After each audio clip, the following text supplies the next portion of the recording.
Hello everyone, my name is Solmon, and welcome back after 2 months, yes 2 months, to Thomas the Tank Engine Mysteries. And today, to try and better my relationship with the nation of Scotland, I have invited none other than Peckett. Say hi, Peckett. Hello everyone, welcome to the... Hello everyone, welcome to the Peckett Productions live podcast. I've taken over it now.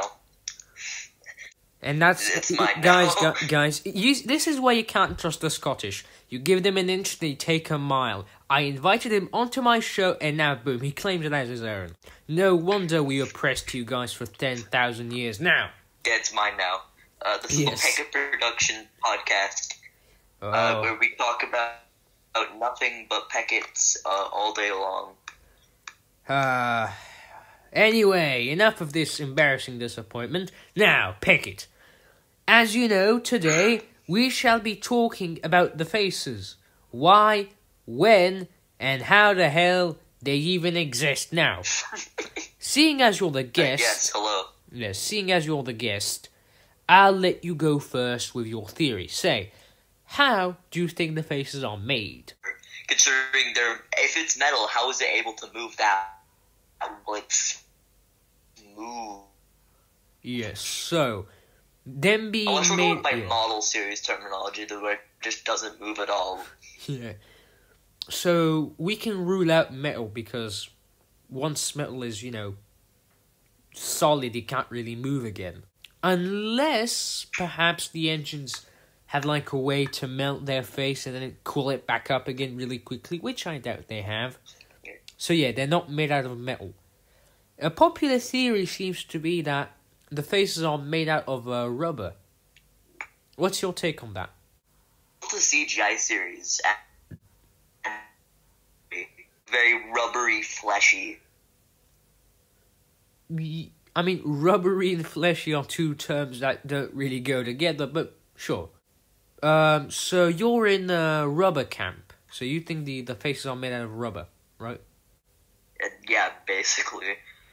Alright, so personally, I think the faces are plants. And why? Well, my dear Peckett, it's because they don't really eat or drink. Now, here's the thing. Most living organisms, or not most living organism, but, most human-looking things, like the engines, need food and water not to be game-ended, right?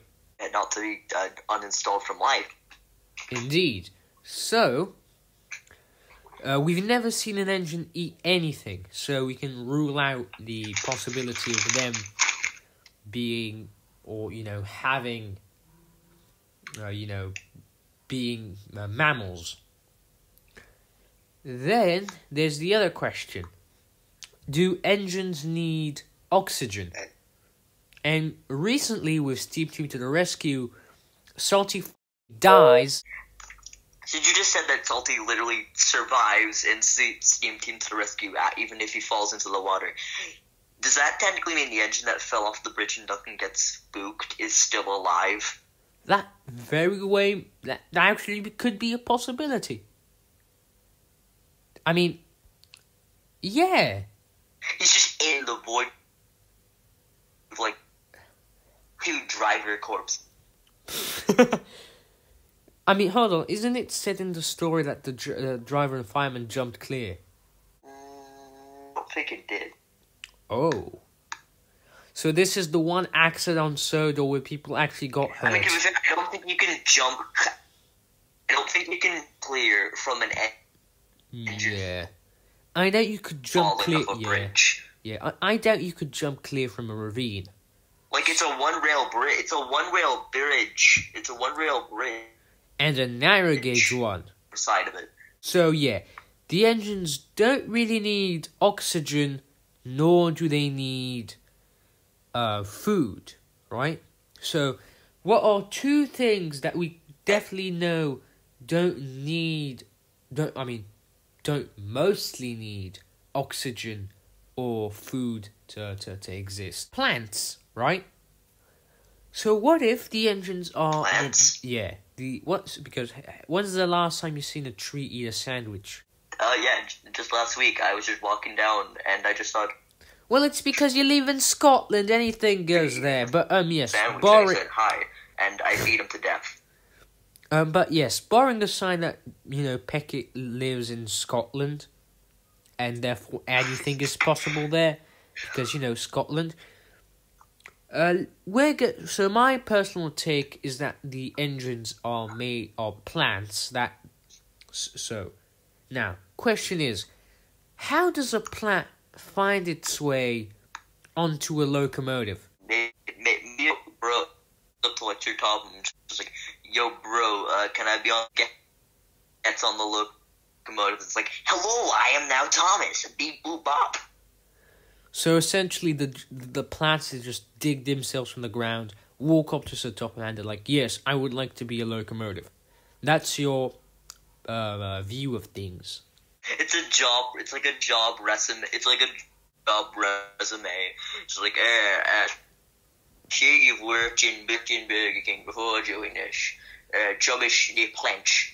Yes, I would. I am now wanting to be a tank engine. Sure, you are hired. And that's how I set up my Thomas Cinematic Universe. Ah, yes, the Thomas Cinematic Universe. Brand new series. But now, the other thing we have to seriously now.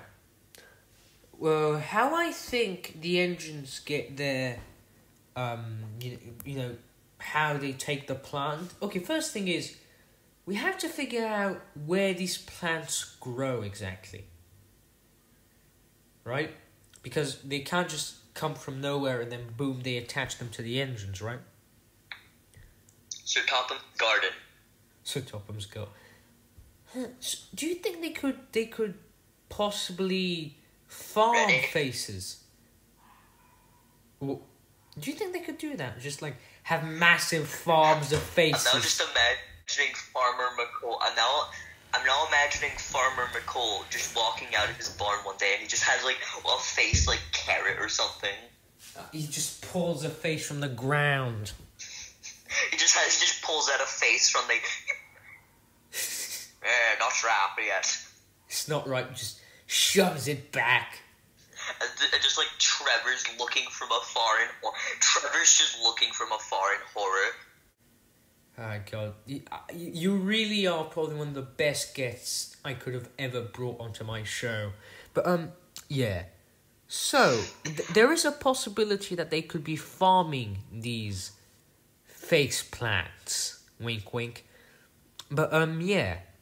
Do you think Sir Topham Hatt, because you joked that Sir Topham Hatt, the faces come from his garden, like, do you think Sir Topham Hatt could be a rich plantation owner?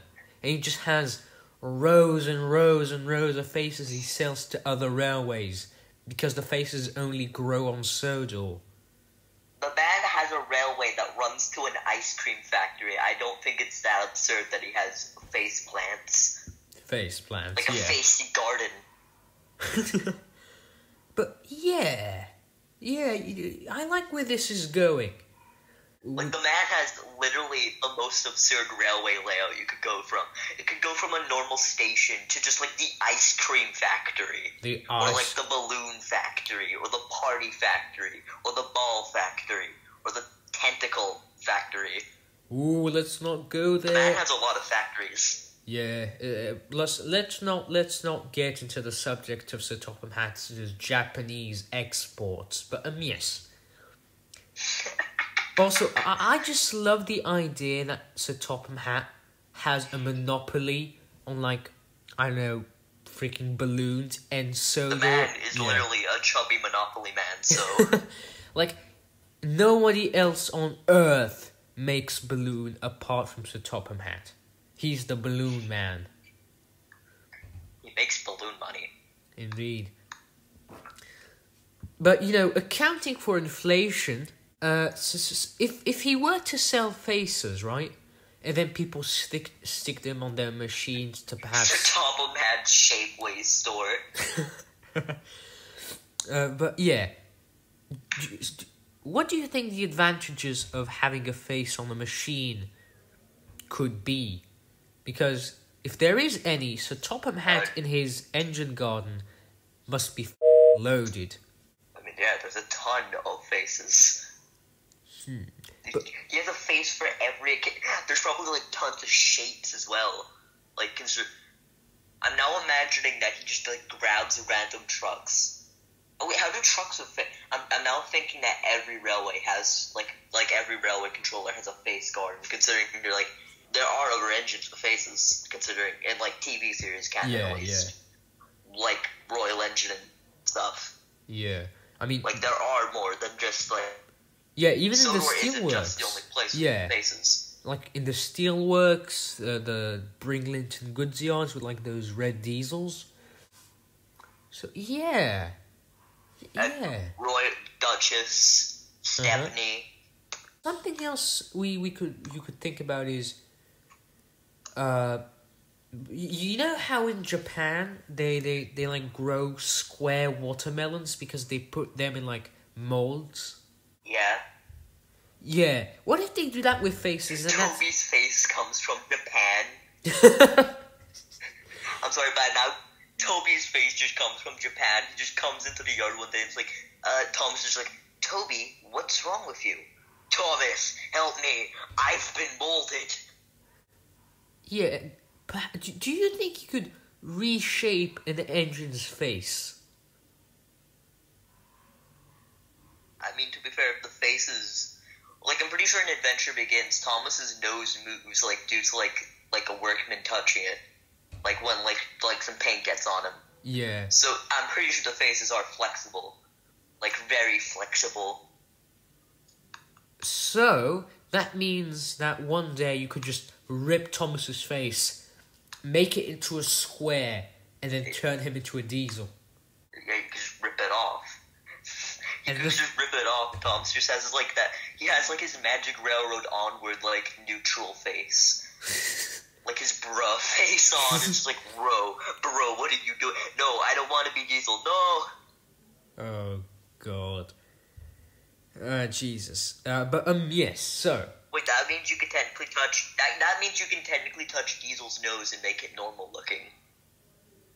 Diesel could get a nose job. You could just push Diesel's. You could just push Diesel's nose in. Just push it just right into his face until he becomes Voldemort. I'm now just wondering if the engine... Wait, do the engines have skeletons?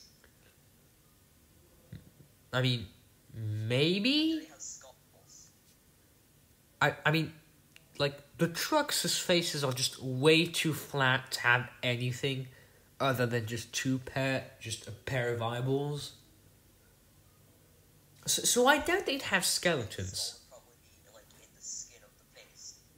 Yeah. Maybe. So far we've established that the faces are presumably plants, that they're moldable and reshapeable, and that Sir Topham Hatt has a lot of factories. Now the question to ask is, do you think you could take a face from an engine and then stick it on another vehicle? Or would the engine have... Look at Toad and Bulstrode in Season 8. They literally turned into trucks. Yeah. Bulstrode is a pretty good example. And Henry as well. Wait, what if instead of just rebuilding Henry, they just took his face off and just slapped it onto a black... That solves so many problems. Like, never mind the two Henry theory. Two Henry theory debunked. They just removed the face and put it onto another. It's like a normal model. Just a normal... It's like every other person's old shape and new shape Henry. They just plop the faces together onto another Henry. Yeah, man. You know what, Peckett? How about we make our own show, a new show, and call it Thomas Tank Engine Theories Debunked? The Debunked Show. Yeah, I'm going to pitch this at the higher-ups at TTE Community Radio. we're gonna make stacks, my dude. But yes. Something else, Peckett, I'm wondering is there a face black market? Like, is there a black market for faces where hey, bro, I can give you this Thomas the Tank Engine looking face. It looks exactly like the guy. It looks exactly like Thomas the Tank Engine. And the face is like, bro, let me down, put me down.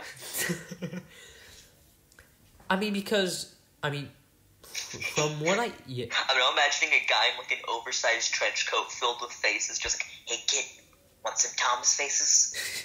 He just hands you a sloppy Henry. And then he opens it up, and it's just like every shocked face from the show. Jesus. But, yeah. So, but how much do you think it would cost to buy a face for your car? Like Caroline. Or Bertie. Technically, Caroline's face is literally just a bunch of stickers put together. Yeah, it's homemade. It's a homemade face.